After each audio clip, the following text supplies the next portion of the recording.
वो बहुत ही एक खास पल था मेरे लिए, लाइफ चेंजिंग मोमेंट बिल्कुल, क्योंकि प्रो कबड्डी का जो सपना था वो उस दिन पूरा हो गया था। ये सोचा था कि करके दिखाना है, लेकिन नहीं सोचा था कि पहुंच जाऊंगा। और हम इतने लक्की भी हुए कि उस सीजन में आते ही हम चैंपियन बन गए, 8वें सीजन में।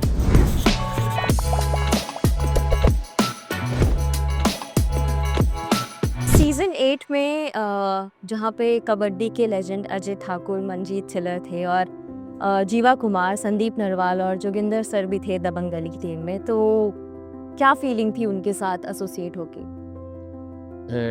देखो, आप जब कबड्डी स्टार्ट की हमने तो ये सोच के की थी, तब उस टाइम पे क्या था, राकेश कुमार, अजय ठाकुर, जोगिंदर नरवाल, मंजीत चिल्लर, संदीप नरवाल, जीवा कुमार, सुरजीत नरवाल। राकेश कुमार था उनका थोड़ा ज़्यादा नाम था, मुन्ना बोलते थे जो। उनको देख के जब स्टार्ट किया था ना कि भाई ये था कि इन जैसा बनना है, और एक वो मौका आ गया कि मैं उनके साथ खेल रहा हूँ, तो वो भी एक अलग फीलिंग थी। तो फिर शुरुआत में वहाँ पे मुझे थोड़ा ये डर लगा कि भाई इतने सीनियर प्लेयर के साथ कैसे खेला जाएगा, कि कहीं कुछ गलती करे, ये तेरे को मार वार दे, कुछ बोल दे, तो मन में बस ये था। तो लेकिन ऐसा कुछ नहीं हुआ। वो तो ना मतलब बहुत ही फ्रेंडली से भी, मतलब बिल्कुल फ्रेंडली। उनमें कभी Family। हाँ, फैमिली जैसे। कभी ये नहीं मानना कि हम इतने जूनियर हैं और वो इतने सीनियर हैं। तो और कॉन्फिडेंस हाँ, और उन्होंने बहुत सी बातें सिखाई हैं जो मतलब मैं पहले राइड करता था। हर राइड में जब जोगिंदर नरवाल कैप्टन थे हमारे, जो हमारे कोच साहब हैं, तो मैं राइड लगाता था, तो पहले ही सीजन में इतना उन्होंने बताया कि ये तू गलत कर रहा है, इसको ठीक कर। फिर ऊपर से इतने अच्छे कोच थे, कृष्ण कुमार हुड्डा, साथ में नवीन एक्सप्रेस, जो मतलब टॉप राइडर था प्रो कबड्डी का। बाकी नवीन को तो हम उधर भी देखते थे, टूर्नामेंट लोकल खेलता था बहुत, लेकिन ये जो लीजेंड्स के साथ खेला वो भी एक यादगार पल था। सीजन 8 में आपने ट्रॉफी भी जीती, वो फीलिंग, वो मोमेंट के बारे में आप क्या कहना चाहेंगे? जब पहला ही सीजन हो और आप पहले ही सीजन में ट्रॉफी जीत जाए, जीत जाते हो, आप चैंपियन बनते हो, तो आप अपने आप को लकी भी मानते हो। और मतलब आप सोचते हो कि यार आप इतनी अच्छी प्रैक्टिस करके आए हैं कि पहले ही सीजन में ट्रॉफी उठा ली, तो फिर और भी बहुत से सपने आ जाते हैं ट्रॉफी जीतने के बाद। तो अलग ही फीलिंग थी। गांव में भी घर वाले भी बहुत खुश थे पहले सीजन में ट्रॉफी, बल्कि मेरा तो एक स्वागत भी किया गया था। अरे वाह, इसके बारे में बताइए। हाँ, वो पहला ही सीजन था ना प्रो में, और आते ही चैंपियन बन गए थे, तो उधर गाँव में थोड़ा सा क्या सेलिब्रेट। तैयारी की हुई थी घर वालों ने? यही थी कि वो मतलब सब आए ऐसे, सबने उठाया आपको? नहीं, हाँ, वो आया गाड़ी में बिठा के, माला वाला। अरे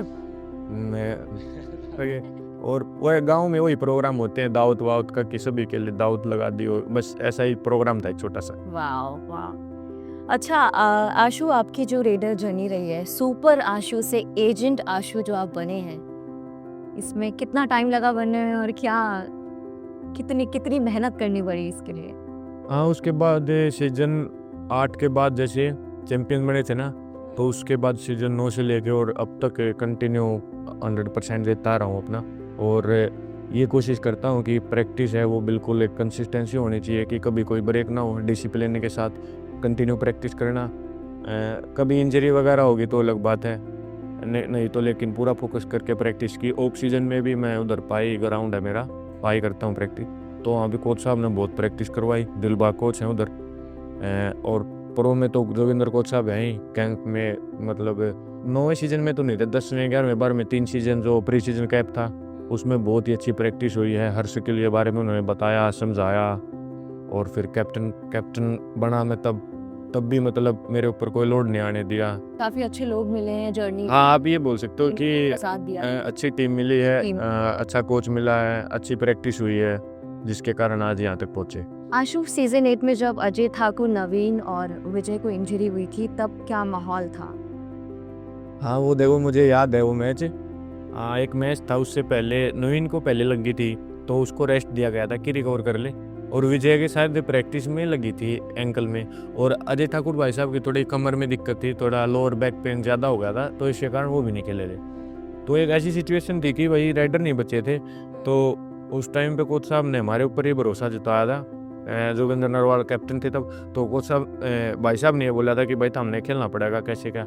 मैं, नीरज नरवाल और मुझे याद है संदीप नरवाल तब डिफेंडर थे, तो उन्होंने हमने उनको एज ए राइडर खिलाया था। और पटना के साथ मैच था, संदीप नरवाल ने रेड लगाई थी, और हमने भी रेड लगाई, लेकिन हम कम पहला ही मतलब वो सीनियर थे तो हमने उनको सपोर्ट किया था पूरा। संदीप नरवाल रेड भी लगा लेते थे और कृष्ण डोलू को राइट कॉर्नर के लाया था। तो ऐसा मोमेंटम था वो वाला कि फिर ऐसे खेले थे और हमने मैच भी विन किया था। फिर हरियाणा, शायद हरियाणा के साथ मैच आया था, उनके पास अच्छे राइडर थे, विकास कंडोला ये सब थे उस टाइम पे, तो फिर उनसे भी हमने मैच विन किया। जीता था। हाँ, फिर एक मोमेंटम आया कि जोगिंदर नरवाल को भी एंकल में पता नहीं चोट लग गई थी, तो उनकी जगह भी एक बिल्कुल यंग प्लेयर को खिलाया था, विकास। तो एक बार बिल्कुल यंग टीम खेल गई थी तो जिसने 2-3 मैच जीत के दिए थे। बाद में ये रिकवर हो गए थे, विजय भी और नवीन भी। तो फिर तो जब वो रिकवर हो गए फिर तो और अच्छे खेलने थे, तो फिर सब चैंपियन बने बाद में। हर रेड के पहले क्या सोचते हैं आप? आपको डर लगता है? डर तो शायद आपको नहीं लगता होगा, नहीं, डर तो नहीं लगता। बट नहीं। क्या फीलिंग होती है वो? फीलिंग यही होती है कि मतलब डिफेंस को देखता हूँ सामने वाले को कि वो 4 का है, 5 का या 6 का, जो मैं रेड लगा रहा हूँ तो उसमें मतलब टीम को कितनी ज़रूरत है पॉइंट की। बिल्कुल 100% है तो फुल ट्राई करता हूँ, लेकिन अगर ये है टीम के बारे में सोचते हैं आप? हाँ, कि टीम को देखता हूँ ना, मेरे पीछे कितने हैं, 6 हैं, 5 हैं, 7 हैं, तो उसी हिसाब से रेड लगाता हूँ। और यही बात है कि फर्स्ट रेड है, सेकंड है, थर्ड है, तो थर्ड रेड है तो फिर तो आप देखोगे 100%। फर्स्ट सेकंड है तो उसमें क्या है कि 80% ट्राई कर लेते हैं, 70% ट्राई कर लेते हैं, बाकी शेप खेलते हैं। तो ये तो आपकी जर्नी की बात हो गई। अब बात करते हैं आपकी प्राइड की। तो जब लोग चिल्लाते हैं आशु आशु आशु, तब आपको कैसा फील होता है?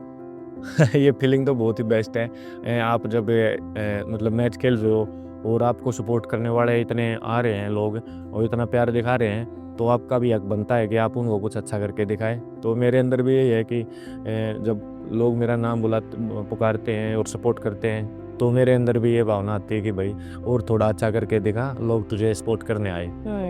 दिल्ली के लिए आपने खेला, अब आपको कैसा लगता है कि जिस टीम से आपने शुरुआत की आज आप अभी तक उन्हीं के साथ खेल रहे हो? हाँ बिल्कुल, मैं बताया ना कि मुझे मतलब बहुत ही अच्छा कोच मिला है, बहुत ही अच्छी मैनेजमेंट के साथ हूँ, जो इतनी अच्छी प्रैक्टिस हुई है हमारी, और अच्छे फिजियोज, अच्छे डॉक्टर्स जो छोटी से छोटी इंजरी को जल्दी ठीक कर देते हैं। और प्रैक्टिस के साथ साथ डिसिप्लिन भी अच्छा है टीम का। सभी की टीम में प्लेयर्स आज तक जितने भी आए हैं तो तकरीबन सभी की बॉन्डिंग अच्छी बनी है, और आपस में एक फैमिली की तरह रहे हैं, तभी मतलब उनके साथ साथ तभी मेरा भी गेम थोड़ा अप हुआ है। और इस कबड्डी ने आपको क्या सिखाया है? खेल में नहीं, आपकी जिंदगी में। कबड्डी ने मुझे डिसिप्लिन सिखाया है, बिल्कुल डिसिप्लिन से रहना, कि मतलब आप जैसे गेम करते हो सारा दिन, जैसे टूर्नामेंट्स वगैरह में, कोई नेशनल्स में, आप डिसिप्लिन से रहते हैं। हाँ, आपके टाइमिंग्स होते हो? हाँ बिल्कुल, मतलब हर चीज़ सिखाई है, बहुत सी जो मतलब पहले नहीं पता था इन चीज़ों का, तो बहुत से बदलाव आए हैं। और अब तो जैसे वेट मैनेज करना पड़ता है, तो क्या असली जिंदगी में अब आप वो वेट मैनेज करके रखते हो कि मैं इसके 85 के अराउंड ही रहूं? या नहीं, ऑफ सीजन्स में बढ़ जाता है वेट थोड़ा, क्योंकि हमारी डाइट है ना जो, वो उसमें फैट भी होता है, घी है, दूध है, तो उसमें आप कंट्रोल नहीं कर पाते कुछ भी है। घर में मम्मी के हाथ का खाना। हाँ, तो 1-2 kg अप डाउन होता रहता है, लेकिन लीग में तो आपको 85 ही रखना पड़ता है, क्योंकि 3-4 बार वेट होता है, तो बार बार तोड़ने से अच्छा है कि आप पहले से ही फिट रहो। घर पे तो फिर बढ़ ही जाता है घर का खाना खाने के मम्मी बाद। की छोटी रोटी भी बहुत बड़ी रोटी होती है। छोटी रोटी में घी डाल के, और कभी चूरमा बना देते हैं, कभी फिर आप जो मतलब सब्जी खाते हैं, सब्जी के अंदर भी घी, रोटी के अंदर भी घी, फिर अलग से दूध, फिर दही, तो कॉमन सी बात है, हर प्लेयर का बढ़ता हुआ घर पे जाके। कितना याद करते हैं घर का खाना जब आप? तब वेट लूज कर रहा हूँ तब तो याद नहीं आता, क्योंकि जब तो पहले मैं वेट यहाँ पे कुछ नहीं खा रहा, लेकिन कई बार आप बुफे में खाते हो तो कोई सब्जी अच्छी नहीं लगती या रोटी में मतलब टेस्ट नहीं आता, तो उस टाइम पे घर की रोटी याद आती है। सबकी माँ का सपना यही होता है कि उनके बच्चे के सपने पूरे हो जाएं। आपका सपना भी पूरा हुआ है, तो आपकी मम्मी को कैसा लगता है? कभी इस बारे में वो आपसे डिस्कस करती है, अपनी खुशी जाहिर करती है वो आपसे?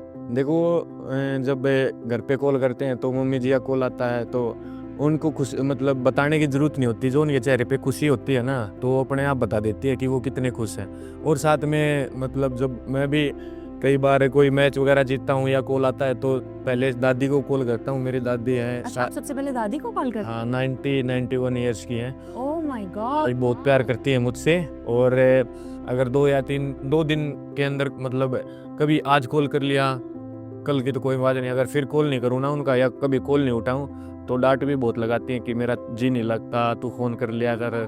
हाँ, मुझे बहुत अपना कम दादी पोते के मुझे सुनने हाँ, वो बोलती हैं कि मुझे वीडियो कॉल पे अपना फेस दिखा। वो जैसे वैसा कॉल आ जाए ना नॉर्मल, तो उठाते ही बोलती है कि ये नहीं, दूसरा वीडियो कॉल कर रहे हैं। मुझे तू देख। हाँ, मुझे देखना है आपको। तो मेरी तो बस मैं दादी से आप दादी से काफी क्लोज है, तो कभी भी कोई ट्रॉफी जीतते हो सबसे पहले आप दादी को कॉल करते हो? हाँ, क्योंकि देखो बचपन से ही मम्मी पापा खेत में थे, किसान है मेरे पापा, तो वो तकरीबन खेत में ही रहते थे। मम्मी भी खेत में भी काम करती थी और घर का भी संभालती थी, खेतों का भी संभालते थे। पहले ऐसा ही था, घर वाले सारा दिन खेतों में रहते, क्योंकि कई कई मतलब ज़्यादा ज़मीन है तो उनको संभालने में भी टाइम लगता है। पीछे तो ज़्यादा घर में दादा और दादी के साथ ही लगाव बना। तकरीबन हम सारे भाई बहन हैं, सभी का दादा दादी के साथ ही लगाव था। अरे वाह। हाँ, दादा पहले एक्सपायर हो गए थे, वो ज़्यादा एज हो गई थी, तो वो भी काफ़ी साल जिए वैसे।